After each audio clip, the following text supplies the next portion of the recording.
bottom line, the Stone Cold Sensei. I have a lot of things I want to get off my chest. This is The Pencil, a professional wrestling podcast starring Renny D and friends. Thanks for listening to The Pencil. Subscribe to the show on iTunes and follow us on Twitter at Pencil Podcast.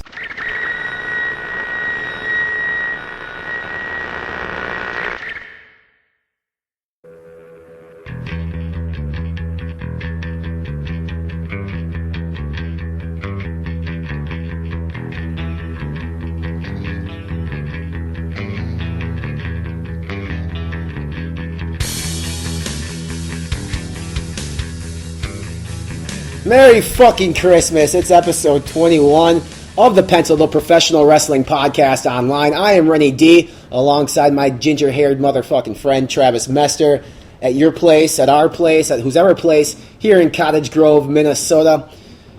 And before we jump into the big podcast and last night's Monday Night Raw, this is a listener and a fan-supported podcast. Do us a favor, rate, review, and subscribe on iTunes or however you get your podcast.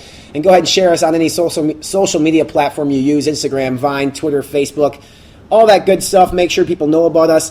And if this is the first time listening to the show, if we met you last night at Raw, or if you just are tuning in because you're tuning in, thank you so much. A little bit of background real quick on the show. I'm an 11-year veteran of professional wrestling. I wrestled on the indie scene here in the Midwest. I worked for the WWE. I worked for some of the biggest promotions here in Minnesota, also Wisconsin, Chicago, or Illinois, all those good places. Co-host Travis Mester is just a big, lifelong wrestling fan who has some things to say once in a while, I think. Some things smarter than the other. Right? No? Yep, I have some things to get off my chest, and I use this podcast as a medium to be able to do that every single week, Tuesday nights. Every single week, iTunes, PodBean, Stitcher, and YouTube. But coming off of Monday Night Raw last night, you and I both had this expectation going into the show that it was going to be awful. I mean, at least I did. I had this expectation that it's a Christmas show of Raw. It's going to be awful. We're spending this money on these tickets just to say we're at the show. And we did. We thought it was going to be terrible. It was here in Cottage Grove. We're 25 minutes from the Target Center. We were excited about it. We were going to go to a live show regardless of our expectations just because we have this podcast to do. We are obviously fans of wrestling, so we were going to give it a fair shot. What did you think? Going in, your expectations were low. We said it last week.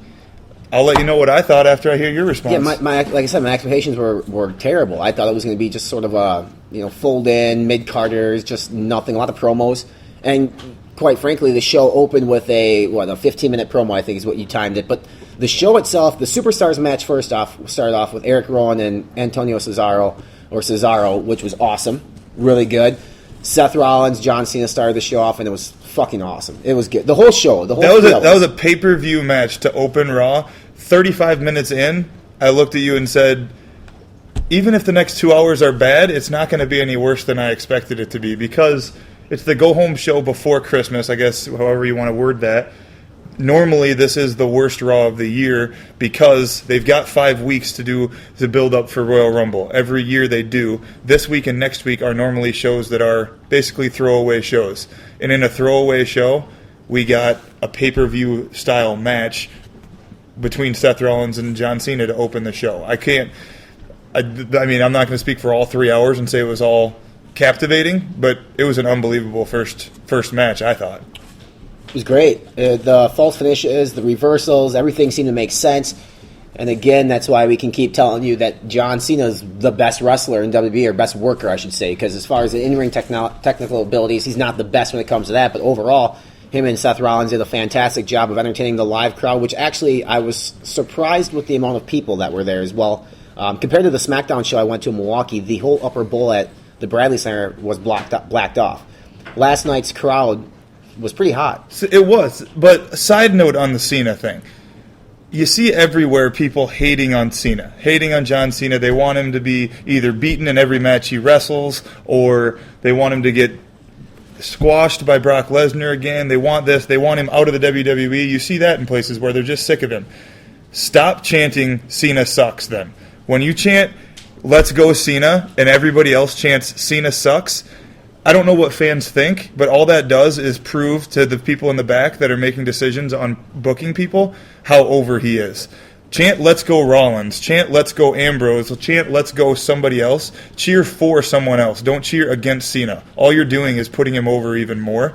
I love Cena, so I'm not against it because I'm fine with him being on the screen because he's fantastic for the product. And until somebody jumps up and grabs that quote-unquote brass ring, I suppose, like Stone Cold said recently, it's not John Cena's fault that nobody has gotten to his level. So if you're going to chant against John Cena and you don't want him on screen, sit on your hands or cheer for someone else. I agree, but I think that's a cool thing to cheer against Cena, right? Like, let's go Cena. Cena sucks. That's the cool thing to do. But again, we've mentioned numerous times on this podcast that if you're chanting Cena sucks, you probably actually like John Cena. I mean, any reaction's a good reaction, people. Yeah, I mean, unless you're getting up and going to the merchandise stand or going to buy a hot dog or take a piss, if you're there and making any sort of peep or noise during a John Cena match in reference to him, he's over. He's not going anywhere, and he shouldn't go anywhere. Speaking of being over, I was excited to at least ask you about this. I know we were sitting next to each other, so we made some comments to it, but after you had the day to look back on it, being at a live event is much different than watching on TV because, as we know, during SmackDown, even on Raws, I suppose they can probably do that as well. They can dub in sound if they want to make things. Did you see that dude sign too? Like in the third row, he had a sign saying "Quit dubbing in crowd noise on SmackDown." That was funny. It got taken away from him, but that's a funny sign. But I was surprised with some reactions. I was for one situation at least. I was surprised with how over Ryback seemed. I didn't know how loud it was going to be for guys like him. I thought his entrance and his reaction was even better than that of, say, Dolph Ziggler, who had another unbelievable match last night with Luke Harper. I thought that was another shining spot on the show. But Ryback's reaction was huge, I thought. In a live experience, that was no dubbed-in sound. That was literally the sound of being over.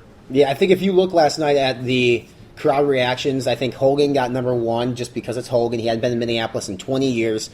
Two, I'd still think John Cena was probably number two, whether it be the boos or the cheers. And I think Ryback was at three. I think he got a louder pop than Dolph. He got a louder pop than Rollins. Roddy Piper, Ambrose, Bray Wyatt. Like the crowd, and you mentioned it to me too when Dolph came out at first because Dolph's your boy. The first reaction he got from the crowd, I don't know if they were tired or they just weren't that much into Dolph at the time. But when Dolph went over in the match, then the crowd reaction was higher than his entrance. But yeah, Ryback was definitely over. And I wonder, they are building him up to be this Terminator type character. I wonder, could you imagine if everything that happened over the last year wouldn't have happened and they would have slow built him like they've built Rusev? It's kind of funny that they're going against each other now because I bet Ryback looks at Rusev's push and wishes that he had that instead of what he did because they pushed Ryback so far to the top of the card and ended up hurting his character because of it, and then they changed him completely, and now they've gone back to what worked. You just hope that what happened to Ryback isn't going to happen to Rusev. And I also hope that doesn't happen to Ryback again when he faces Rusev. Because he's not going to win. Right, he's not going over. So you have to protect Ryback some way in that match at Royal Rumble. I don't think they should wrestle each other until the pay-per-view after Royal Rumble if they're going to wrestle. Because I think that they should... What is that one called again? Fastlane. Fastlane. All right, so they eliminated the Elimination Chamber pay-per-view, which was awesome last year. I guess they're still going to use the gimmick in some sort of pay-per-views down the road, but I think that's how they should wait to have them work at Fastlane and then have Rusev eliminate him out of the Royal Rumble, at least to keep building that. But we have 4 more weeks of live TV tapings until Royal Rumble. His crowd reaction was great, and the fact that we were talking about Dolph, and he's your boy, and there's just something about him that I don't like it. I don't like the way he cuts promos. And his promos are awful. I think you hit the nail on the head last night when we were talking. You said that he's too emotional. And he does a lot of slow talking and Renee, I'm gonna really work hard. Like, nope, just be yourself. And if this is yourself, you're not viable. Like, I can't buy into that character. And he's a funny guy. If you watch any of his stuff, he's got YouTube stuff. He does some stand-up comedy.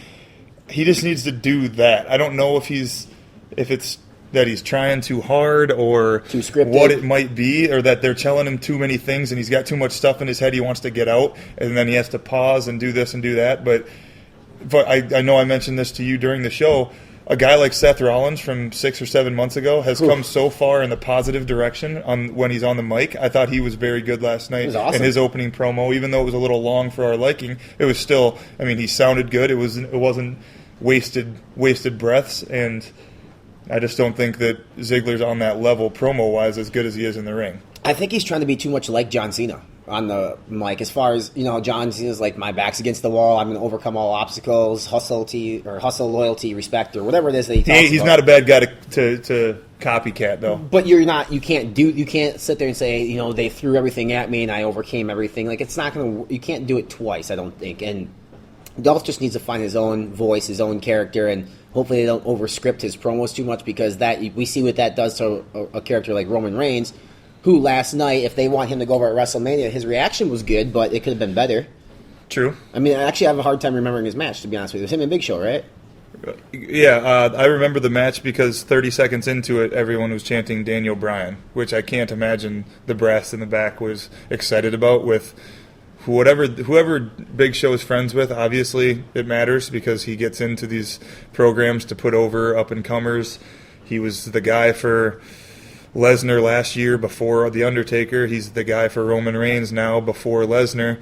It doesn't make sense to me. I don't know who exactly is invested in the Big Show enough to care who beats him, but it was pretty adamant last night that Roman Reigns did not get a reaction, and the only reaction that I heard during that match was chanting for somebody that hasn't wrestled in 5 months. Yeah. The chants last night were kind of funny. They were. They did the Ho Hogan chant. They did Merry Christmas, which I thought was that was hilarious. They had a couple chants. I didn't hear any CM Punk chants, I don't believe. Which was good. I never heard any. There was, I think they tried to start Paige got an unbelievable reaction. Yeah, she did. And that Paige match was got a really huge good. reaction. That match was actually really good, too. It was a six lady tag match, right? It wasn't 3-on-3 Paige, Alicia Fox, Natalia. Was Natalia in that match? Natalia beat Brie Bella earlier, and they teased a Brie Bella, Natalia going after the Divas title, which makes a lot of sense. I don't know why she hasn't been involved in that anyway, but I suppose at this point is the time to do it, going into Royal Rumble, and hopefully having her and Nikki have some sort of feud. But the 6-person Divas match, you and I both looked at each other shocked with the ending, because was it Alicia Fox that got the pin? Yeah, it was a great finisher. The leg sweep DDT with your knees, pretty much, whatever it was. I was impressed. I thought it was a pretty good match, and all the ladies got a pretty decent reaction. I obviously am quite excited whenever Emma comes out. She's one of my favorite, and I think she's stunning. You just want to get with her. I would love to date her. So Emma, if you want to come on the pencil at any point, I would be your boyfriend. Or go for coffee, yeah. Or whoever. And maybe watch a movie in sweatpants. Yeah, whatever. I mean, we can make whatever happens, Emma. But you're something, and I'm all in. But do you think that you guys could have a date at Walmart and she could steal you something? I mean, it's just a phone charger. It was a phone charger, man. She paid for it. She makes one mistake, and now she can't move on. We've all made mistakes. We've all been there. Not stealing stuff from Walmart, but no problem. I have no issue, no hard feelings on that for you, Emma. But other than that, Paige got an unbelievable reaction. She was very over and probably could be used in a lot better ways than what she is, but otherwise, I mean, there wasn't that many things that I was super disappointed in, I didn't think, for a show that I didn't expect a ton from. If you were Hugh Hefner and WWE still had their divas do Playboy, which diva would you want on the cover of your magazine first? It's got to be Nikki Bella, right? Nikki Bella, Eva Marie. Who would you pick first? Nikki. She's on Total Divas. Nikki. She's stacked. Yep. She looks great. Yep. I bet you that magazine would sell a lot. Yeah, it definitely would. Eva Marie would probably be second. Summer Rae would be up there. Eva Marie just on the cover of Women's Fitness, Men's Health, or the Men's Health version of Women's Health, or whatever it is. So, and she's not even on TV anymore, which is kind of actually a good thing at this point. That's a very good thing. Keep her away. So the main event then last night, which was a street fight on 34th Street, they go off the Christmas theme, was rather entertaining. And actually, they made use of the gimmicks around the arena, around the ring, on the stage. They used several different tables. I mean, Dean Ambrose took a bump off the stage through a table onto the concrete. Those two have been beating the living hell out of each other and these are all televised matches that we've seen. God knows what they've been doing in house shows around the country for the last 3 weeks. their effort of putting each other through hell is not the reason that the feud isn't getting over. But I'm still. Are you invested in it? I still don't know that it's a main event feud. That it's something that whatever they're fighting over still has not been explained enough for me. I like their matches. I like both guys, and I think they're both over enough to have them in that spot. But this feud, for some reason, is not grabbing my attention. We got to go back to, what was it, Night of Champions, when Bray Wyatt came back and he was in Hell in a Cell.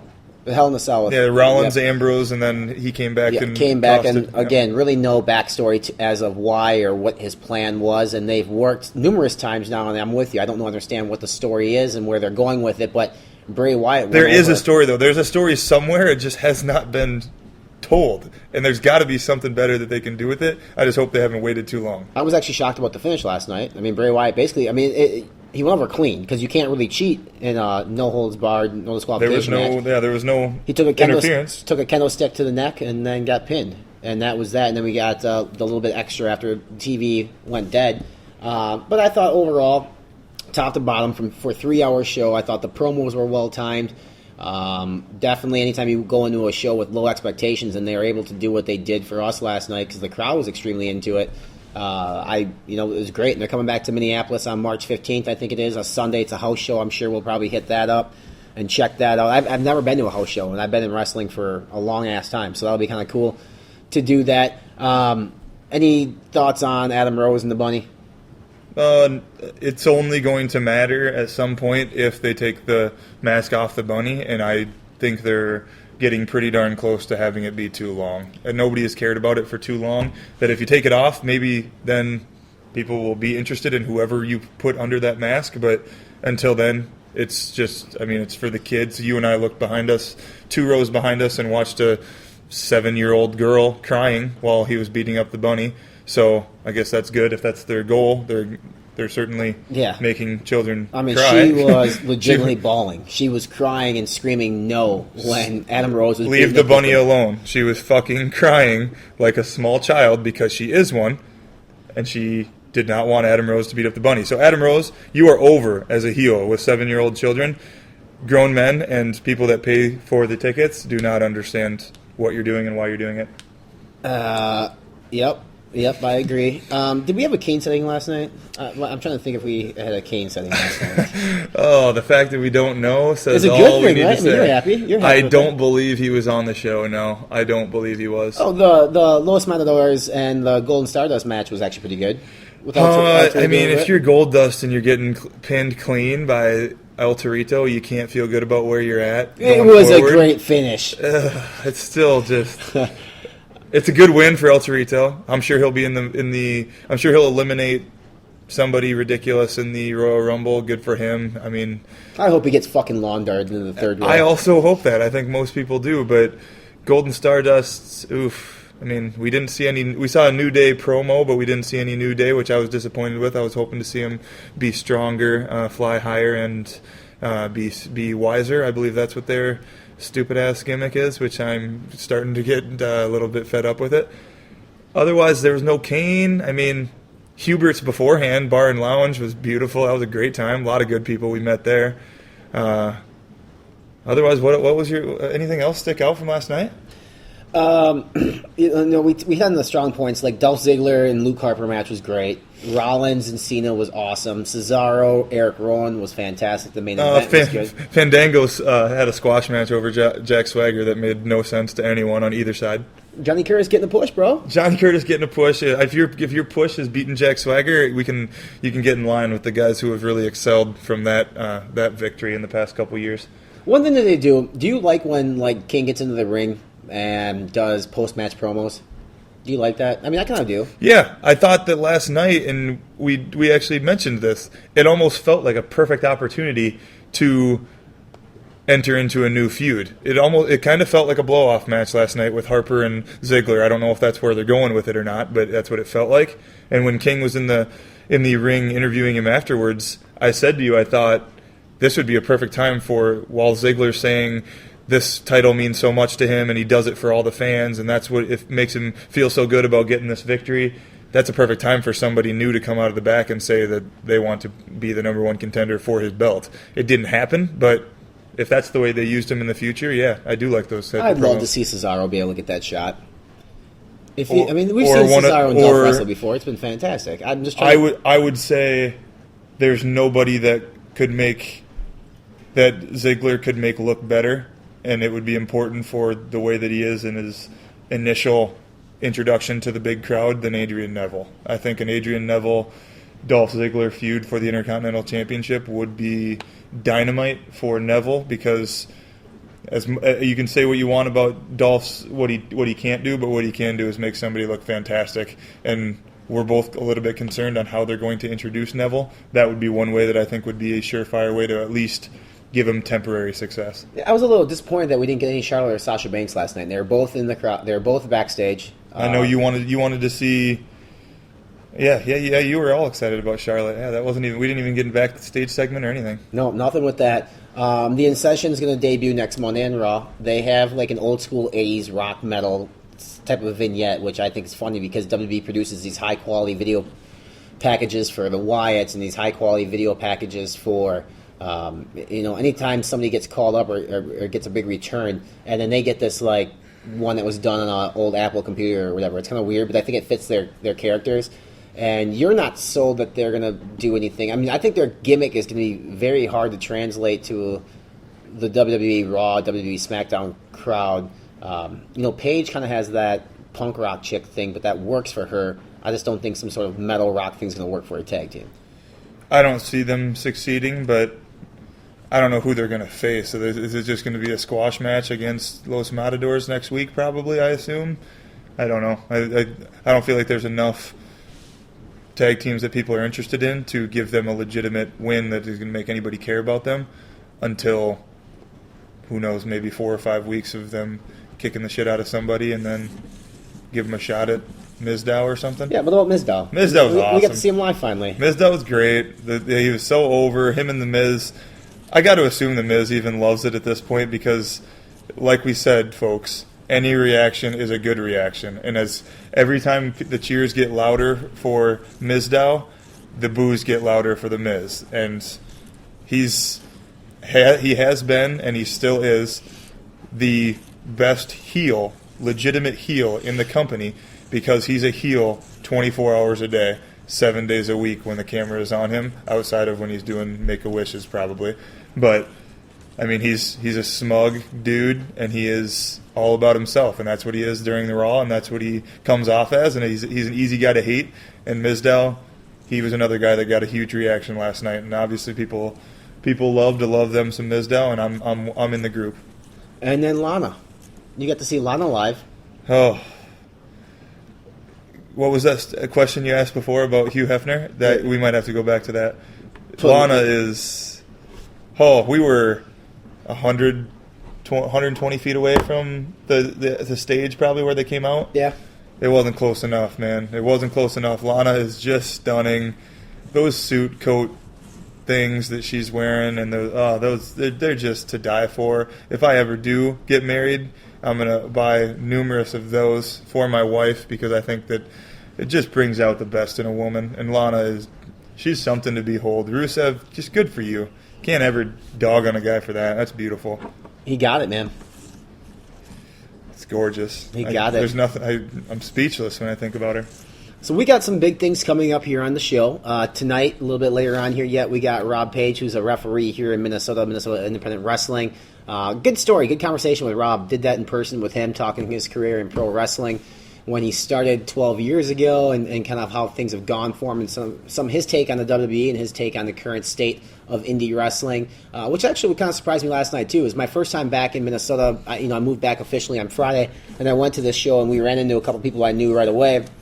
And the first question they asked me is like, "Hey man, you gonna start doing shows again? You gonna come back? Like the indie scene really could use you." And I took that obviously one as a compliment. Like, yeah, I mean, I know you could use me. I mean, I'm fucking great, right? But I also didn't realize how much it was struggling since I left. So I hope if anybody is in the indie scene in Minnesota or the Midwest and they're listening to this right now, step your game up a little bit and take this shit seriously. This is something that I got into because I love it, and I don't need somebody that's going to pretend to play dress up or pretend to play wrestler on weekends, trying to step in and ruin it for everybody else. So if you're not going to take it seriously, do yourself a favor and just get the fuck out of the ring. That's the best advice I can give you. And if you do take it seriously, keep it serious. I'm not saying like kayfabe 24/7. That doesn't exist anymore, but there's no reason that you should be bringing any fans into the backstage area. You shouldn't be letting fans play around the ring, different things like that. So just keep it seriously. I'll be at shows too, and hopefully things change and hopefully things get better.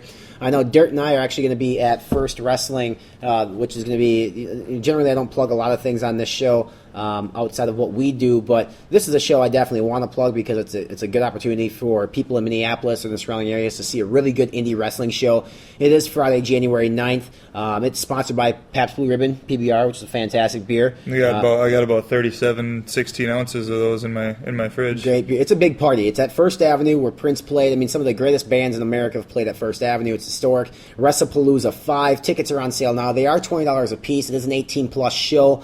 Doors open at 7. Show starts at 8. It's got pro wrestling. It has burlesque, which is basically females who are very risque in their presentation. They do some dancing. And there's live music by Meta Gallagher, too. It's a Metallica cover band, but they do a Gallagher-inspired comedy and fruit smashing. So if you know who the comedy person Gallagher is, like they sing a Metallica song and they'll smash a watermelon that kind of goes over everybody. So it is pretty sweet. Tickets are available at the door right now. I believe you can go to the Depot right now, downtown Minneapolis, or go online to firstavenue.com and buy those tickets as well. Dirt and I will be there sharing a couple PBRs for sure. That'll be something that you can find on our website also, pencilpodcast.com. Look on there, look on our Twitter at Pencil Podcast. You can find some fun photos of us with fans and the like from last night's show, just to let you live a little bit vicariously through us. And if you can live 10 minutes vicariously through us, you've just upgraded your life pretty. You'd be one tired man if you spent one day in my body, my man. One tired man. I mean, yeah, it's probably a fair assessment. It's fair. Next week we're going to call him Lance Archer for this episode for New Japan Pro Wrestling. I just listened to Jeff Jarrett on Jim Ross podcast here today, talking about the Global Force Wrestling, basically promoting the product here in America for the first time ever on satellite and cable TV outlets. It's available for $34.95 on January 4th live, or it will be played on typical traditional pay-per-view the Sunday night afterwards. Wrestle Kingdom 9, it's from Tokyo Dome in Japan, from New Japan Pro Wrestling. It's basically WrestleMania for the Japanese crowd, but there's a lot of American wrestlers on it. AJ Styles, the Young Bucks, Lance Archer, Luke Gallows, and so we're having Lance come on. He came on the show earlier here in our run to talk about his time in the Indies, his time in WWE, his time in TNA. Never really had a chance to talk with him about his Japan days and Japanese days, so it'll be awesome because this show's got a lot of buzz around it. Jim Ross is doing the commentating with Matt Stryker. We're going to get more details on the show. He's in an 8-man tag match, so it should be pretty cool to get him on the show and take advantage and get some Japanese listeners on here and people who really like him. And then the following week, January 6th, we have Mr. Anderson from Impact Wrestling come on to talk about their new TV deal with Destination America. To my knowledge, at this point, as of yesterday, there's going to be 3 shows on Destination America. Basically, Impact Wrestling, their weekly show. They're going to have Best Of, and something else, too. So we're going to find out what the TV contract entails, how many dates they're going to have to work, because I've heard at this point that they're not really sure how many dates they have to work, and all that good stuff. So it'll be good to clear that up. And then after that, we don't have anything scheduled at this point, but we are working on some names to get them on the list. Horace the Psychopath, a good friend of mine in professional wrestling here in Minnesota, has reached out to me. Finally, we are going to set the time to record with him and get him on, and that'll be pretty sweet. He's been a veteran of the Squared Circle for quite a long time. Had some of my best matches ever with him. Squared Circle. God damn it, we got to get back to Chicago and actually go. God dang, Squared Circle. We're going to be there. We're going to be there one day. And hopefully it's for a wrestling event, because we were just talking last night. We got to make a Jersey crowd, a New York crowd, a Philly crowd, a Chicago crowd. And, yeah, it'll be... And if anybody from any of those cities ever listens and you know where we should go when we visit, let us know. If they have a little table, we'll bring a microphone. Maybe we'll do a little live cast from wherever we are. Yeah, and if you got a spare bedroom and a swimming pool, maybe we'll just crash with you. Yeah, or whatever. Whatever. I mean, you just let us know. You let us know. But I think that's going to wrap up our section. I mean, coming up next, like I said, Rob Page, independent wrestling referee, also now a manager, also a ring announcer, a lot of stuff. He's seen a lot of shit through the tape trading days, seen a lot of shit in Minnesota wrestling and just wrestling in general. Did he count your last 3 seconds on the mat? No, he didn't. No, he didn't? I don't remember who the ref was in that match, so whatever. If you don't know his name, that means he's doing a good job. That's exactly what we talked about, trying to be disappearing, be a chameleon in the ring, and that's what Rob Page does best. So coming up next, Ref Rob Page. Make sure you follow us on Twitter at Pencil Podcast, pencilpodcast.com, iTunes, PodBean, Stitcher, and as always, YouTube. I am at Real Renny D. Dirt's at Travis Mester. Make sure you give us a follow. I guess I will go ahead and wish you guys all happy holidays, all that good stuff that goes with it. I'm not going to say Happy New Year because we're going to be on before 2015 yet. One more show. Talking about Edge and Christian, they're going to be there next week. That'll That's be exciting. Right. It'll be Hopefully good. they don't suck. No, I mean, whatever. We'll see. After the Rob Page interview, just stick around. Got a little Christmas song from WWE Superstars for you. So, Rob Page coming up next. The Pencil's kicking off the new year with their biggest podcast yet. On January 6th, we will officially kick off Destination Impact. We are available on iTunes, YouTube, PodBean, and Stitcher. Find us online at pencilpodcast.com or follow us on Twitter at pencilpodcast as we welcome former TNA World Heavyweight Champion Mester Anderson! I hear voices in my head, they counsel me, they understand, they talk to me. What up, everybody? It's Renny D, the host of The Pencil, a professional wrestling podcast on iTunes, Stitcher, PodBean, and YouTube. Each and every week, I do my best to bring you exciting guests to look inside the world of professional wrestling. I'll use my 11 years experience in professional wrestling to look at the product on TV, as well as dissect the news and rumors. Follow us on Twitter at Pencil Podcast. You've been listening to another great episode of The Pencil, a professional wrestling podcast coming straight at you every Tuesday on iTunes, PodBean, Stitcher, and YouTube. But hang around, we got a lot more to come because up next is the guest of the evening. We dive right into the world of professional wrestling, asking all the questions that you want answers to. Up next.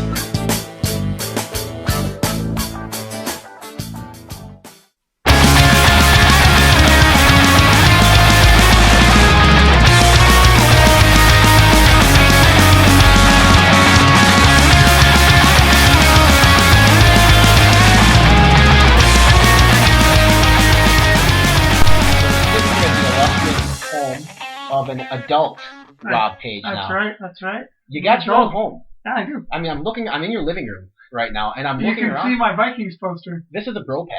It really is a bro pad. There is, we have a Christmas tree, so you're in the holiday spirit. Dang straight. My Fantastic. Ninja Turtle wrapping paper on our one present under the tree. And you are a big Ninja Turtle mark. I really am. Did you watch the new one? What I kind of did. question is that? What did you think of the new one? It's not for me. It's not for my generation of Ninja Turtle fan. Okay. But as a standalone movie, it's a fine movie. What about Megan Fox? She's a babe. So, it was worth the $11.50 admission. Absolutely. Twice. Twice. So you spent $25 to see TNT. What is it? I'm not even going to do the acronym. TMNT. There you go.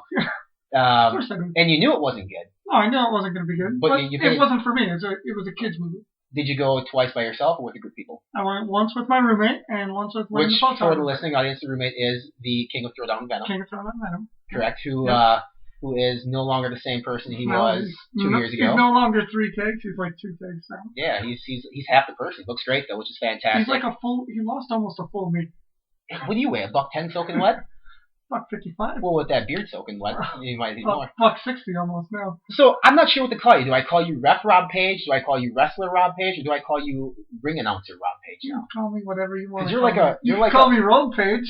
Road Page will come out when we get a couple beverages in you. And I thought about bringing a shot and a beer to this podcast because I thought it'd be more interesting. But I may or may not have a couple beers in my fridge in my Well, adult place. it has to be. It's a bachelor pad. You have to have beer. But you have transcended from being a referee to a ring announcer. Yep. You've also wrestled some matches before. So you're Couple. kind of you're Jack basically, of all trades. Jack of Played all some trades. music. I've rang some bells. you're a pro wrestling mutt. I really am. You are. And which out of those three do you enjoy the most? I still like getting in the ring and counting. I still like reffing. But right now I'm having a ton of fun being a manager in MIW. That's right. You are doing the manager gimmick too, because I worked a couple shows with you where you were Yep. the manager. And you do a Yep. great job at that. Yep. But how long have you been involved in pro wrestling for? I got started in November of 2002 at the Terry Fox and Eddie Sharkey camp. So just over 2 years. You just celebrated 2 years. In 2002?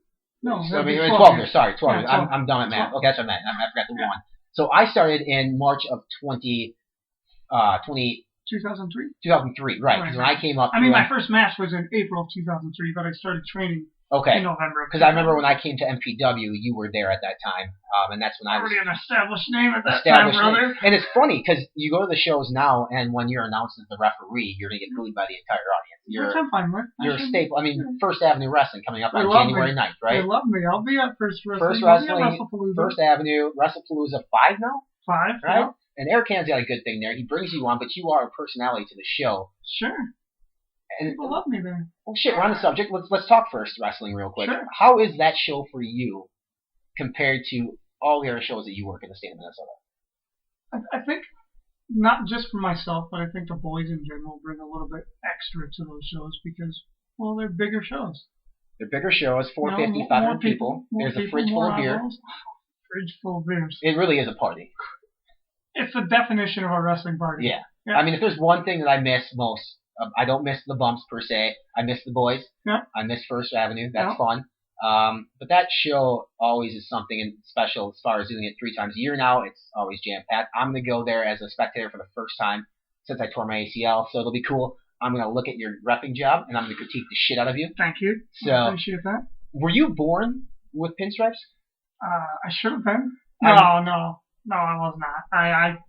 I originally did want to be a wrestler. Okay, and that's what I was going to ask you, because I think most people, when it comes to pro wrestling, their first dream or their first goal is to be the actual wrestler itself. You know, I tried taking bumps. I did a couple months worth of bumps, and I just... Wasn't for you? I was hurting every single day, and I'm a small guy. I don't know if people know this. Tiny human being. Like I said, $110, soaking wet. And I was just like, you know what? I can't do this. It's not physically possible on my body. So anything else I can do. Where did you start? Did you train through MPW? No. I trained at Fox. Okay. Fox so were you going through the training initially to be a pro wrestler? Yes. Okay, and then was it like a month in, a couple months in? You're like, 2 months in, and I was just like, you know what? Like most guys are really sore after their first couple months of training, and I was just like really sore. Like I couldn't walk. I was hurting all the time. My neck hurt because I wasn't taking the bumps right. And I was just like, hey man, like I can't do this. Can I train to be a manager? And they're like, well, we're going to train you to do all the stuff a wrestler would do. So we'll just rather train you as a wrestler. I was just like, well, I can't do that. So can I maybe train to be a ref? They're like, yeah, get in there and do some practice matches. Okay. But even that 2 months of pro wrestling training, looking back on that, that's extremely beneficial, I would think, especially as in a ref role or a manager role. Absolutely. It helps tremendously. Like, it helps with my ring placement all the time. Who did you have the conversation with, Terry or Eddie? I took Terry aside because Terry was doing more of the training at the time. Eddie was around, and he would, like, give his 2 cents. But Terry was the guy that was in the ring. All right, so you started training to be a wrestler/ref in November of 2002, and you said your first match that you ref was March of 2003? April 2003. And who was the first match? Do you remember who it was? A wrestler by the name of Doss and Travis Sharp. I remember both of those guys. Yep. How was the match? Do you remember? It probably wasn't very good because... You can call it the shits. Yeah, probably bad because, I was brand new. Travis had been around, and Doss was green as goose shit too. Right. Where was this in the Twin Cities? It was in Montrose, Minnesota. Okay, so that's what, a 40-minute drive from the city, something like that. About a 40-minute drive from the city. So what? Because how old are you right now? I'm 30. 30. So 30 years of your life. At what age did you sit down and say, "This is the industry, this is the business that I want to get involved with"? Realistically, about 15. 15, and you have grown up on the Attitude Era at this point too. Is that what really got you into it? Or were you more of a WCW type of guy? Or maybe you're ECW because your Twitter handle is Rob fucking Page. Effin' Page. So you definitely could be, an ECW mark, and I think we all were coming from that generation. Surprisingly enough, I didn't get to see a whole lot of ECW until like '99 when they made it on national TV. I didn't have the networks that it was on, and I wasn't a big tape trader, so I grew up more. I thought you were for some reason. Later on, but I grew up more on WCW and WWF. Okay, and it's funny. Tape trading to me is the funniest thing ever because we try to explain it to the kids watching wrestling nowadays, and you got YouTube, you have the network. Sounds like the dumbest thing in the world to them. And here it is. You get a VHS tape, you get one of those padded envelopes. You send it out to somebody in California. You hope they get a tape back or whatever it is. Or some money or something. Or some money. That's exactly how we were brought up on wrestling, because I had a web TV, a compact computer, and YouTube didn't exist then. And obviously, now and things are totally different now and totally great. Yep. So your first match, Dawson, Travis Sharp. Yep. And April 2003. April 15th, 2003. Exact date. Yep. Montrose, Minnesota. Yep. And this was for, what was the Minnesota Independent Wrestling. Okay, so Terry MIW. Fox. Same promotion that still runs today in the Twin Cities. Was Terry and Eddie cool about you branching out and working for different promotions, or were you under this sort of unwritten rule that you should stick with them for a while before you go somewhere else? At first, they would have me work for Fireman Ron and his shows, the Kaposia Days and stuff. Sure. And then I would do the original First Avenue shows, which were really fun back in the day. I mean, Eddie would be a part of those. So Eddie was like, yeah, come work with me. And then Tim Larson was doing the booking for Neo-Pro shows. And then he was the one that was like, hey, come work with us. And I was like, hey, guys, is it all right? And they were like, yeah, that's fine, because Tim was working with them too. Sure. Doing some stuff. So they were fine with that until I decided to go do MPW shows. And then they were all like, girl, why are you doing those? And I was just like, just a rep, man. I'm just trying to work. And the shows are literally 15 minutes from my house. And they're every Sunday. Yeah, and I can get some extra work in, so what's the big deal? I'm literally just a rep. You guys are running 3, maybe 2 shows a month. I can go get some extra training, and I can be a better rep for your shows. It's funny, because we're talking 2003, 2004, and now in 2014, wrestling has changed completely. It took a 180. I mean, back then, Terry and Sharky might have a problem if you worked somewhere other than MIW or Neo Pro. Sure. Now, promoters don't care. They book anybody and everybody under the sun. That's part of the problem. It's a huge problem. It's part of the problem with wrestling, but that's a whole other story for a whole other podcast. And anybody can go to High Spot, spend $2,000 or $4,000, whatever it is on the ring. I don't even know what it costs anymore. And something like that. Book their friends and do what they want. It's a shame, but it is what it is. Yep. Working for Neo Pro, you mentioned them. I worked for them. Probably one of my favorite promotions that I ever worked for. It was a lot of fun. They had really good shows at Cottage Grove on Oregon. Good talent. I mean, if you look back at the talent that was on those shows, it was Austin Aries, Ken Anderson, Davari, Joey E when he was still active, Dysfunction. Nick Mondo was on some of those shows for us. Mitch Paradise. The list goes on and on. Yeah, Black Stallion. I mean, we can sit here and talk Stallion, Johnson, all the guys that are still working today that are known to be good workers in the ring worked on those Neo Pro shows. Who was also reffing that? Because really, when I think about professional wrestling in Minnesota, the one person that comes to mind when it comes to reffing is obviously you. And you're the only name that really comes to mind to me, and you're the only name that I ever actually wanted to work with in the wrestling ring. Right. And anytime I saw somebody else's name next to my match in the card, I wasn't extremely happy. Well, but thank you for that. Who else was out there? I can't even remember. There was a guy by JP Winter. He was. I remember JP. Yeah, he was a little bit bigger. Nice kid though, but he was working a lot. He got blown up pretty quick. Yeah. He was working a lot for Neo Pro. He did some shots for Terry. I was basically Terry's main guy. I mean, there was a wrestler by the name of Stormo who became a ref for Terry. From FPW, it was me. It was Nick Loken would show up from time to time. Yeah, okay. Loken was a Wisconsin guy. Came over to Minnesota and did some stuff once in a while. So, so Loken to me was kind of your equivalent in Wisconsin. Sure. Okay, I mean, if that's fair. Yeah. I mean, as far as name-wise go, and no longer in pro wrestling, you're still here 12 years later. Yeah. And then obviously, Jay Soltis was still around. Jay with SDW at that time, right? And then Steel Domain went away for whatever reason, and they're slowly coming back now. Are you working for Steel Domain now? They want me to. It's just unfortunate that our schedules are what they are. Right. I mean, because I'm doing so many different things now. And everybody knows in pro wrestling, I would love to work for Steel Domain. You can't really make a living doing pro wrestling anymore like you once were, unless you are Cold Command Adam Pierce, whatever. So you have to have a shoot job and a job on the side, and that does affect. Unless you have a 9 to 5 Monday through Friday job, it really does affect stuff, which sucks. I know.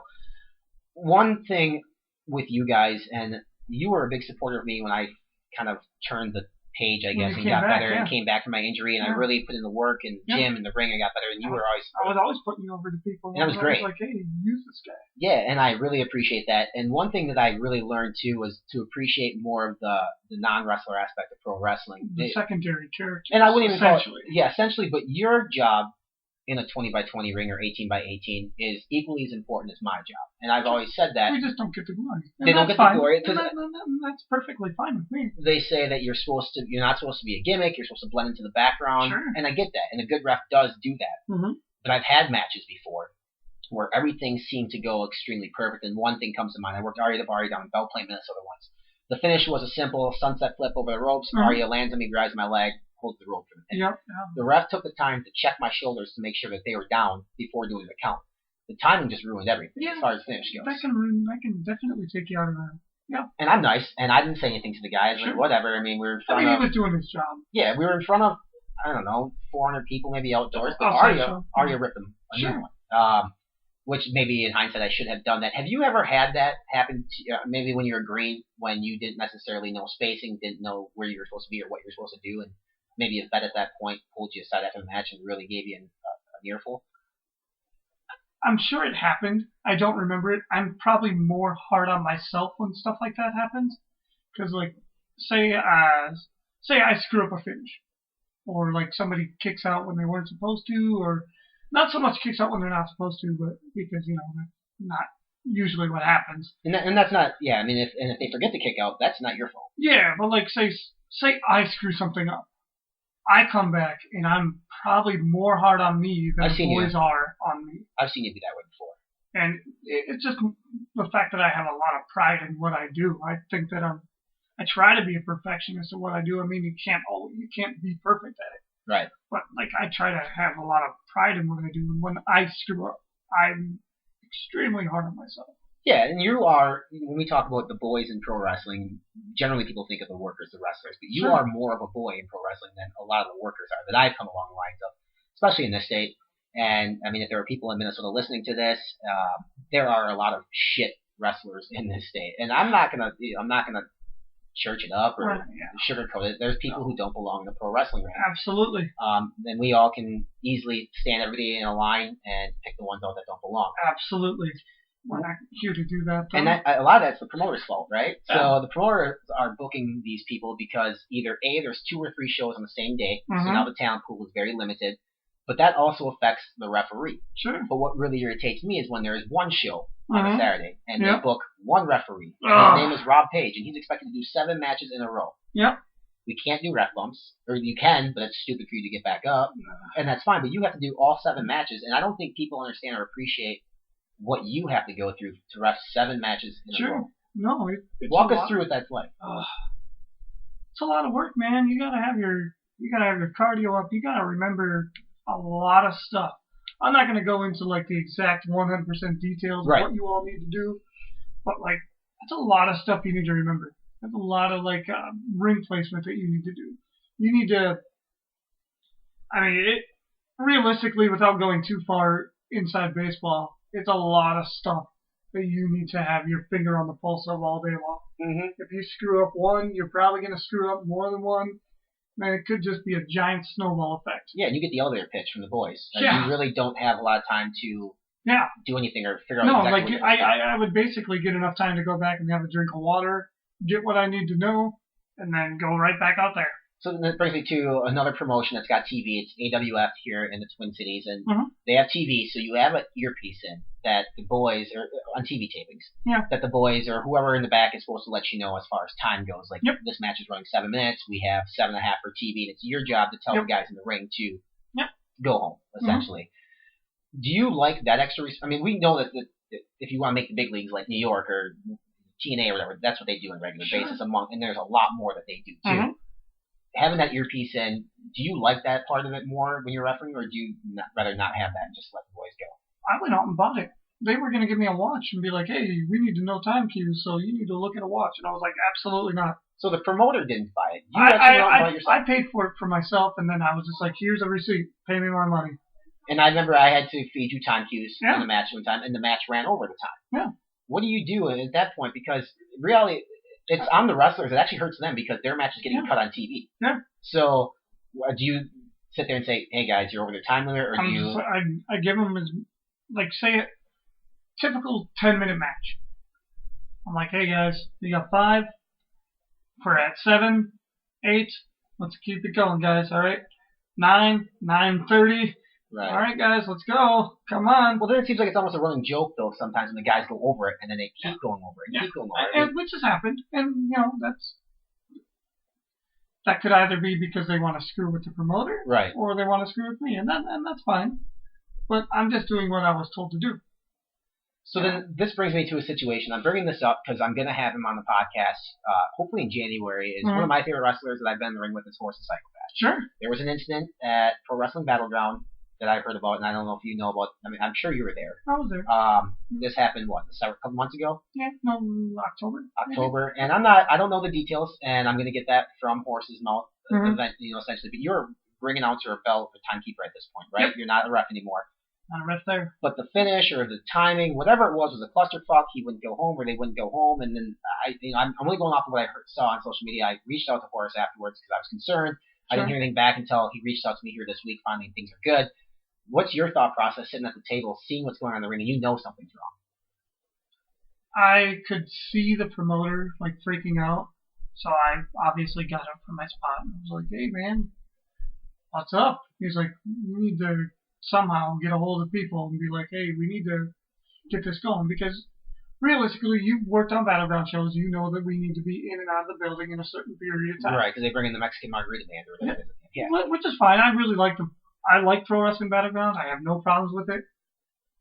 And we were probably at about 8 o'clock at this point, which is the usual time that we need to be out. Was this the main? No. Oh shit. Okay. So that's why he freaked, and he was just like, "Hey, we need to do something." And I was like, "All right, well." Who's the ref at this point? Jason Stern. Okay. You know Jason Stern. And Jason, he's okay. Yeah, I mean, he's got competent. Better. He's competent. Did he look like a deer in headlights? Oh, he looked like an absolute complete deer in headlights, and I was just like, "Stern, you need to do this now." And you gotta understand, Horace. It's not from me. It was not. Right. Just remember this. It was not from me. I was getting directions from somebody much higher up, and I was just telling the guy in the ring to do what the guy upstairs was telling me to do. Right. So, and that's where you think is now. If you were in Jason's place, do you think things would have gone differently? Because you can take control of the match. You've done it before. Yeah, I would have. I don't know what I would have done differently at that point. I can't speak to what I would have done at that point. I can say now what I would have done, but that at the heat of the moment, it's hard to say. Have you ever had, when you were a ref then, have you ever had any of those situations where something let's say something in the ring goes terribly wrong, whether it be an injury, anything like that. Have you ever had that happen to you? Twice. What happened? Or when was it? Where was it? The first time was at MPW show. It was Matt Seidel and Kid Crazy. And Matt Seidel is Evan Bourne, right? Evan Bourne. Okay, and Kid Crazy, who now is out in California, right? Good guy. Awesome dudes. Love both of them. He goes up to the top. Kid Crazy does a weird reverse 450 or something like that. Okay. I don't know how it happened, but he smoked his head on the canvas. Out cold. Concussion? Yeah. Oh, out cold. And I was in the ring, and Matt covers him. 1, 2. Crazy kicked out. And was he supposed to? Is this finish or is this not the finish? Matt was trying to go home. Okay, so because he could tell something was wrong. And so then, did Matt move to make it essentially look whatever, or did it just look? Yeah, because I screwed it up, and then he threw him in a Boston Crab and was just like, "Hey man, ring the bell." I was like, "All right, right, ring the bell." Okay, so that was the first time. Second time we were up in St. Cloud. It was nobody of consequence. I don't remember who exactly it was. A guy did a house show. Yep. Which is basically a dive over the top rope. Right. Smoked his head on the concrete floor and knocked himself completely out, and somebody just rang the bell, and I was just like, "Oh, okay."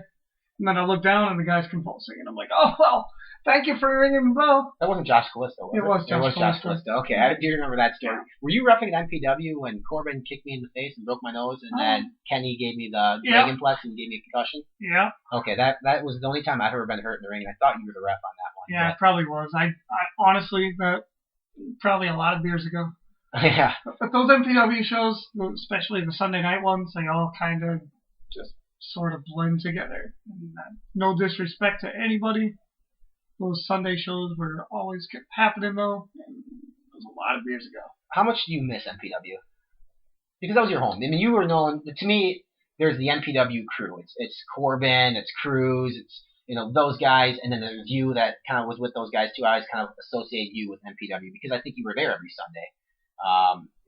MPW really, it seemed like MPW was sort of a clique in pro wrestling, right? So, like in Wisconsin, if I'm working for Carmine down at Mid-American in Milwaukee, like they always refer to the Minnesota guys and then the MPW guys for some reason, which you guys were Minnesota guys. So, but you guys were really tight. You are still really tight today. Yep. When MPW closed its doors, how did you take that, I guess, personally? I hated it, to be perfectly honest. It was a wrestling venue 15 minutes from my house. I could go there anytime because Sheriff was just like, yeah, you've already paid your money to train. You can come and work out anytime you want. And then they allowed me to go and work all their shows whenever I was available. I had an open door to show up whenever I wanted to. If I didn't want to work one weekend, that was fine. If I wanted to work every weekend, cool. So why did MPW close down, do you think? Was it bad business as far as being run? The lease on the building, paying the workers, crowd size going down? Maybe not expanding outside the Maple Grove location? There's a number of reasons. I don't know exactly why it went down. I know Sheriff wanted to not be in Maple Grove. Did the boys always get paid still on a weekly basis? I got paid every week. Okay. I mean, I don't know. I wasn't making a lot of money.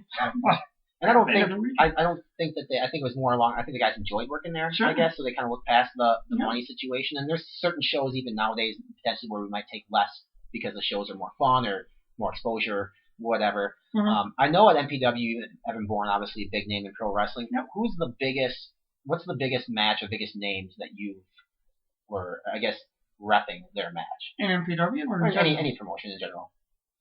Because you worked the Jerry Lynn show, right? Yeah, the Jerry Lynn retirement show. There were some good names on there too. But off the top of your head, I mean, you worked for Heavy on Wrestling. They bring in big names all the time. Yep. First Ave brings in a bunch of big indie name guys. Yep. Like Cesaro worked for him several years ago. I don't know if you're repping that match. Yeah, I repped a couple of his matches. Claudio's matches. I mean, who would you say tops the list as far as namesake in pro wrestling, like a marquee name? I think my favorite match, and I was only a part of it for like 5 minutes until I got taken out, was one of the first wrestling shows before they became WrestlePaloozas. It was Jerry Lynn and X-Pac. Okay. And you rep that match for a little bit? Okay. That was fun. Some names that I've worked with over the years. I worked Al Snow and Jerry Lynn at First Wrestling. Worked with the Sandman at First Wrestling. Worked with Rhino a couple times. He's awesome. AJ Styles I worked with at MPW a couple times. Yeah, and I remember AJ and Christopher Daniels, they both came in there, or was it just AJ? I worked with AJ after he had come in with Daniels. So you mentioned X-Pac Jerry Lynn. Is that the best match that you've ever repped? Or is there a match that really sticks out in your mind that you were a part of, where as a ref you walked through the curtain like, shit, I was a part of something extremely special? I would put that one up there, absolutely, even though I was only part of it for like a short period of time, yeah. I mean, there's plenty of other matches. Rolodex of matches. I hate to. How do you know then, as a ref, and you're in the middle of the ring with two workers, for instance, maybe it's me and Arya, or it's, Johnson and Craven, and just names thrown out there working nominous, but like, how do you know, as a ref, that when you hit the mat for the third time, the match is over, how do you know that you were a part of something special? Like, can you feel it while you're in there with the crowd? Or just absolutely. It's a lot like how a wrestler would be like, oh man, I could just feel that this match is going really awesome. So when you watch wrestling on TV, whether it be WWE, TNA, whatever it is, how do you watch wrestling? Do you watch it from an entertainment value, or do you critique the ref, or do you critique the workers? I mean, I watch wrestling completely different now than I used to. Sure. And I think that just comes with the territory. Sure.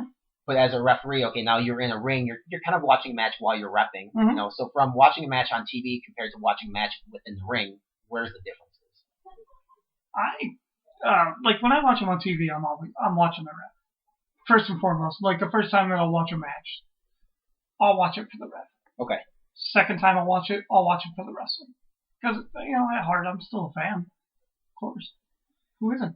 If you're not, get out of the business. Yeah, exactly. And that's a thing that always bugs me too, is if a worker will call another worker a mark. It's like we're all marks, man. This is what we're in this business because of. To go off on that, before I answer the second part of like how it's different, like watching a match while I'm reffing a match. My least favorite thing is a wrestler who's in the business who's like, oh, I don't watch wrestling.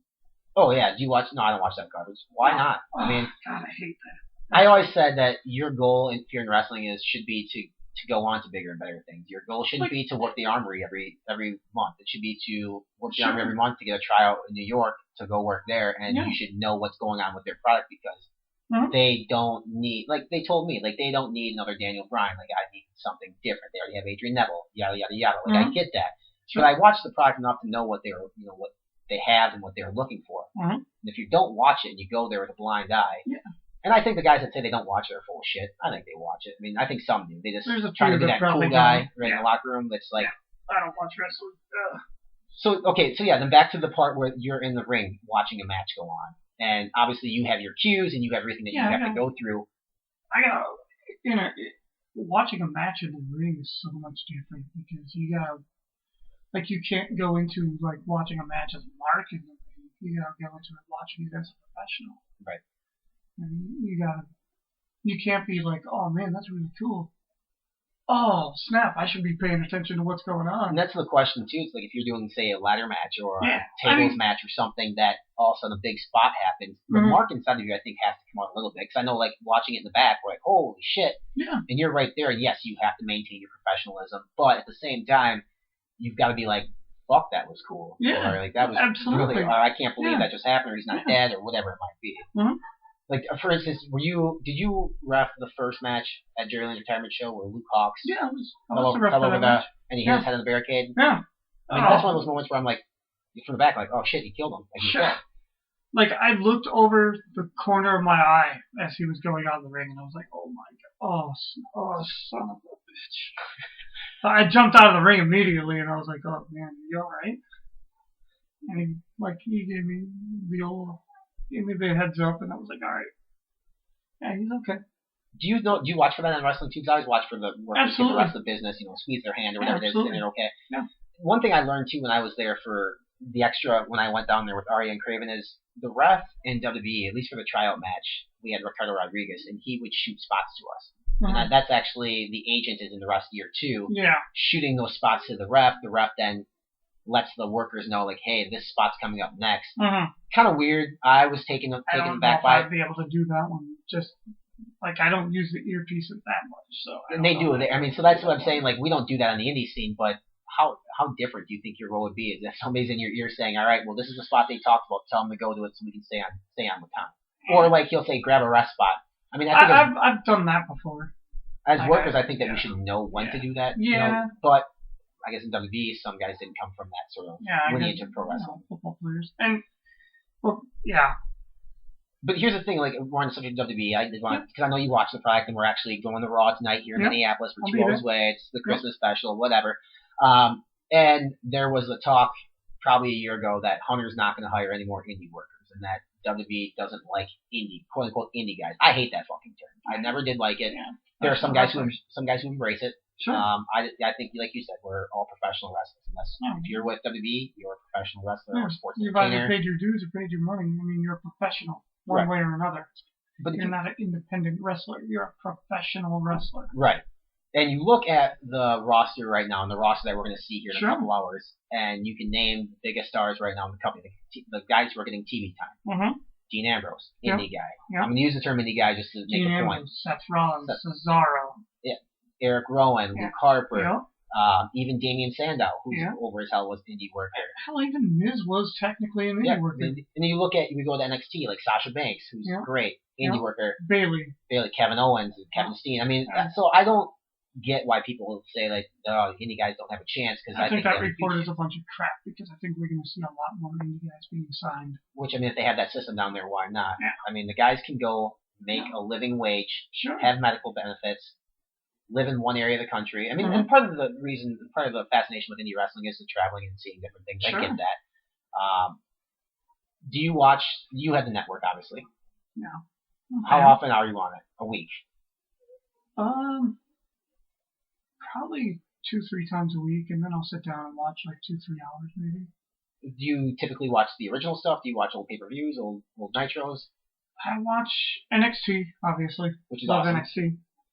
I'll watch some Monday Night Wars. I mean, it's a lot of repetitive stuff I obviously know a lot about. It's interesting, though. Anybody who knows me knows I'm an idiot savant when it comes to wrestling. And I'll watch the rivalry stuff. So a lot more original stuff than I'll watch like pay-per-views and stuff because I've seen all that stuff. Yeah. I've literally seen it all. Anybody who knows me knows I have a friggin' library of stuff. I don't need the network. I can make the network. $55 we used to pay for pay-per-views, and now it's $10 a month. And I'm not. I mean, I'll watch the pay-per-views. Yeah, I mean, I'm not trying to sell the network to anybody, but Jesus Christ, if you are involved in wrestling at all and you don't have it, unless you live with somebody and you share it, but it's crazy not to. Like, I don't get why people don't, like you mentioned before, not watch the product that's on TV today. Even though it costs $10 to watch the product. $10 to watch, and then unless you need it Raw and SmackDown, you need cable, which is unless you need it live. Yeah. What do you think of today's? We're going to focus kind of on WWE at this point because I think the indie scene right now is hotter than it's been in a long time. We got Pro Wrestling Syndicate just signing a TV deal. Pat Buck out there. Yeah. PWG is huge. Awesome Ring of Honor is getting bigger. Dragon Gate, Evolve, Dreamwave. There's a million. My boy Luke Hawk's down. Wildcat. Yeah, Wildcat with Booker T's Reality of Wrestling, ROW, where the Usos came from. Yeah. So indie wrestling is good and healthy, and I hope it generates. I think if indie wrestling is good, it might generate. Except the one I'm kind of torn. Is it going to generate more interest for WWE because it's a different brand? I think if indie wrestling as a whole is good, it's good for guys like me and guys like my friends. Right. Because they see good things on indie wrestling in general. Wrestling fans will come out to more shows, hopefully. So what do you like about today's product, and what don't you like about today's product? Like, we know going into tonight's show, it's the Christmas show. It's not going to be their typical Raw. It's going to be a lot of gimmick shit, and we understand that. We're going because there's a lot of wrestlers I like on today's product. There's not a lot I like about today's current WWE, but I'm an older wrestling fan, even though I'm only 30 years old. What's your thoughts on John Cena? You're on John Cena. Okay, I'm the same exact way. And do you think? Cena. I think the ones that don't like John Cena are the ones they don't get it. They don't get right. They don't get it. I love John Cena. Dolph Ziggler? I like a lot about Dolph Ziggler. But there's some stuff I don't like about Dolph Ziggler. But, What is it that you don't? Because I'm exactly in the same boat as you. I don't think he's a world champion. He sells too much. Yes. Like, he oversells too much. He screams like a girl sometimes. His stuff in the ring is perfectly fine. It's perfectly acceptable. It's his selling. And we don't know if he can talk or not. Not that that's important. But it's kind of as important. If you can't. To be fair, like, I've talked to certain people about this before, and they're like, oh, Dolph Ziggler can't talk. It's not that he can't talk, it's the fact that he hasn't been given the opportunity to talk very much. Or they're too scripted, which is an issue in its own. That's another thing I don't like. So my co-host on the show, who isn't with us right now, he had an interesting take on NXT, and I kind of wanted your take on this too, as a huge wrestling fan, is he looks at the NXT TakeOver Our Evolution. Loved the show. From top to bottom, he thought it was really entertaining. He gave it like a 7.5 out of 10, which I thought was fair. Sure. I think it was more along the lines of 8. Yeah, it was great. More than 8. But his point was, looking at that roster, he doesn't see how that roster, many of those guys on that roster, are going to translate to a weekly product on live television for 3 hours in arenas filled with 17,000 people. And it took me a second to think about it. It's like, okay, these guys are really good workers. Like Sami Zayn, awesome. He might translate okay, but I'm afraid somebody like Adrian Neville, who's fantastic, isn't going to translate to the WWE audience because he's a great worker, not the best on the mic, and I don't know what they're going to do for a gimmick for him. But do you fear that with some of the guys down there that they're going to be brought up and that they're going to fail, similar to Adam Rose, because he was hot in NXT? Sure. And our boy, that Chaz Betts down there, was one of the original Rosebuds formed in NXT. Gable. Or Chad Gable now, and he's doing live events, so congrats to him. He'll be on the network soon. He was on the network. He was on the TakeOver at the end. He was in the ring. Yeah, but he'll be on the actual show. match. Yeah. So, do you feel like developmental? A lot of the guys that are down there, that's kind of where they belong, even though they're really, really good workers. For now, yeah. For now, like they've had their success on the independent level, or in the professional wrestling level. However, it's going to take a little bit more work for them. Like, what they've done on the independent level is fine for the independent level. It's going to take a lot more work to get ready for the big leagues, I think. Another thing, too, like NXT is in front of 200, 300 people. Or And it's very intimate. To be fair, though, like, I've heard a lot of people be like, oh, NXT was the better show of the two over the past 2 weeks or whatever. Right. You can't grade them together. No. You have to look at NXT as a completely different entity from WWE because they're not the same. And I made this. We had Justin LaBar on from WrestleZone.com or Chairshot Reality, and I made the same comment to him. I said you can't compare Raw to NXT ever. No. You got 3 hours with commercials. NXT 3 hours would fail miserably. That's the thing. You bring on NXT live weekly, 52 weeks a year. It's not going to have the same luster. They have 4 specials a year. WWE does 12 pay-per-views a year. And they take 3-4 weeks at a time. And I always said, okay, well maybe it's more fair to compare NXT to a pay-per-view. That's the more fair assumption compared to it's a Raw. It's more fair to compare NXT to TNA. Yes, and it's better than TNA. Yeah, way better than TNA. And I like a lot of the guys that are on TNA. Do not get me wrong, but product is better than NXT. So one thing I wanted to mention or touch on real quick before we wrap things up is I know that you are a fan of all wrestling. Sure, all over the world. Wrestling. New Japan Pro Wrestling, Wrestle Kingdom 9 is coming up on January 10th from the Tokyo Dome. Yep. It's going to be in America for the first time ever on pay-per-view. But I know excited. that you've watched them, on playbacks and stuff before. Do you think the Japanese product, although they use a lot of American wrestlers, is going to translate to America with the addition of Jim Ross and Matt Striker on commentary? I think one thing that will be really good for New Japan is going to be the fact that they do have a lot of American wrestlers on their show. Like a Lance Hoyt. Right. Like Shelton Benjamin. Like Luke Gallows, like AJ Styles, the Young Bucks. That will help them tremendously. I think a lot of your mainstream, and I'm doing that in air quotes, your mainstream fans are not, I don't think they're going to understand a lot of the Japanese wrestlers. And I don't mean that as like talking wise, I mean that as their wrestling style. Right. I think the American wrestling fans will like the American wrestlers. And I do not mean that in any disrespect towards any of the Japanese wrestlers at all. Yeah, they're fantastic wrestlers. For us, watching it's awesome. But my biggest fear is we've become accustomed now to almost a year paying $10 a month for wrestling. They're charging $34.95 in the States. Unless you have the New Japan World app or whatever. The Flips app or whatever it is? No, there's a New Japan app that's just like WWE Network. Okay. That you can get it for like less than $10 a month. And it has an archive of shows. And I believe that one is on their But I think network. The problem's going to be is if they're trying to reach first-time viewers of the product and ask them to spend $35 on people who they don't know, it's going to be a very tough sell. So I don't know how successful it's going to be in America. To be fair, I don't know what they're expecting. Right, that's interesting. Because I know Ring of Honor supposedly had 2 successful pay-per-views. But they've had syndication television, though, which helps, right? But New Japan will get that. Hopefully.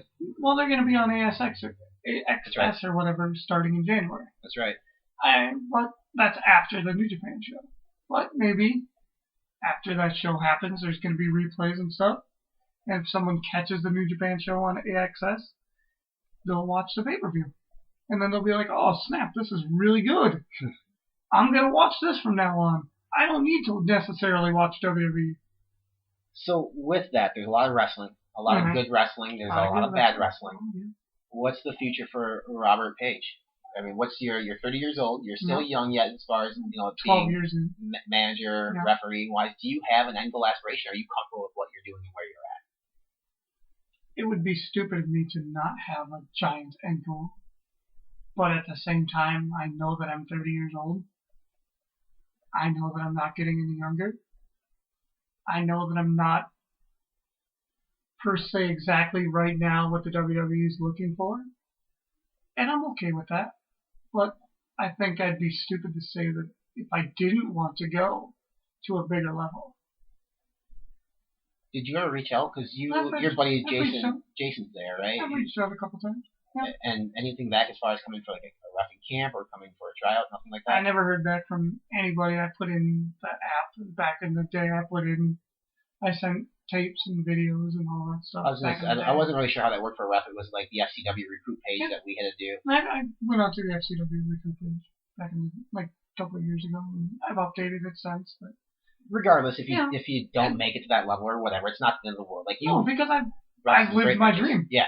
I've lived my dream. And the same thing I said too, like when they said no, I'm too short. I was like, you know what? I still have a paycheck that says WB on it. That's cool. And like, would I like to get a paycheck that says WWE on it? Absolutely. It was easy money. If I don't get one, I'm not gonna be like, oh man, I'm so disappointed that never happened. Oh, woo hoo hoo, cry, woe is me. I've lived my life. I've gotten to do what I wanted to do. I've gotten to do what I've loved watching on TV since I was 4 years old. How many other people in this world can say that they've gotten to live their dream in one way, shape, form, or fashion? That's why if anybody ever like made fun of me or made fun of us for being wrestlers or watching wrestling, it's like, you know what, man, you're only doing that because you had a dream once and you didn't get it. You get to play football once every week with your buddies. Yeah. I get to get paid to do what I've loved to do forever. Right. And that's the thing. Like, okay, you don't make WWE, no big deal. You're still getting booked by the best promotions in Minnesota because you are the best referee in Minnesota. Everything's going to be good for you. That's for sure. Like you said, January 9th, First Avenue Wrestling. First Wrestling. WrestlePalooza 5. A lot more big shows. I mean, if Heavy on Wrestling starts running some more again, you stay highly involved with Battleground and everything. And you stay busy. When you're available to work, you're there. So the last question then. Yep. Who leaves Royal Rumble the champion?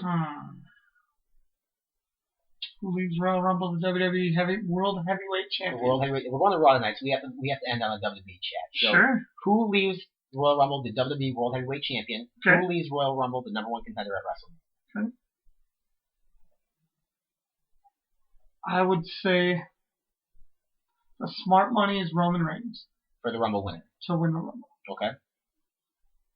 The smart money. Who would be your dark horse? Because I think Reigns is probably gonna win too because they want him there. But my dark horse I think is Randy Orton.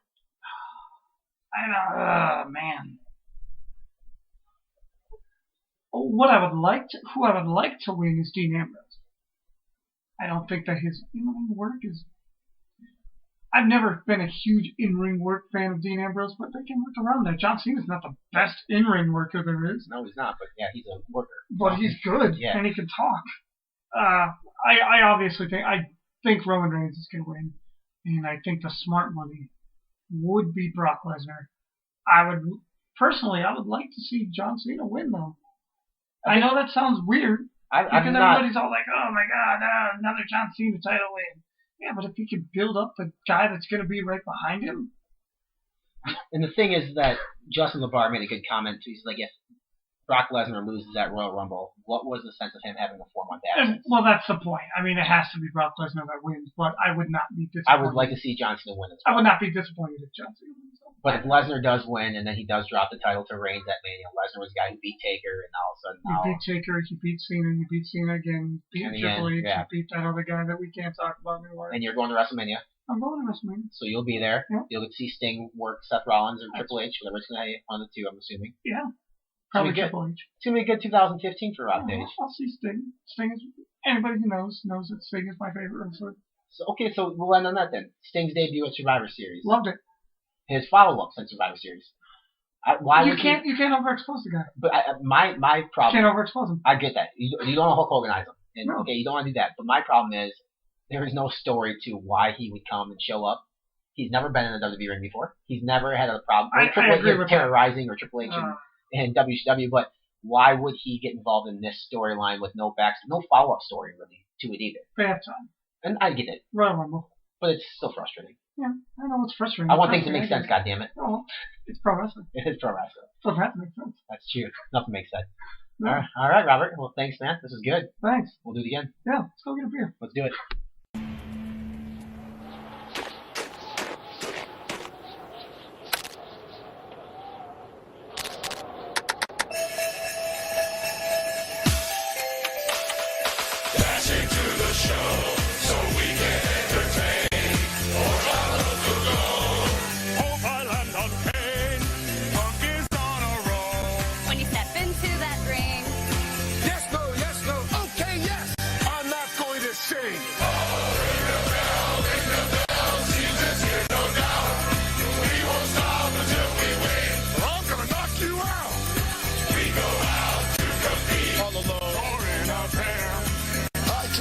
Enough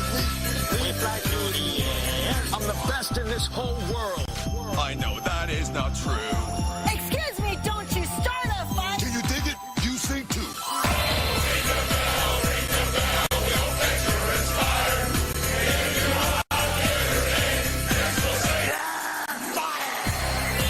The holidays are truly a time to be thankful for what we have. From our WWE family to yours, happy holidays.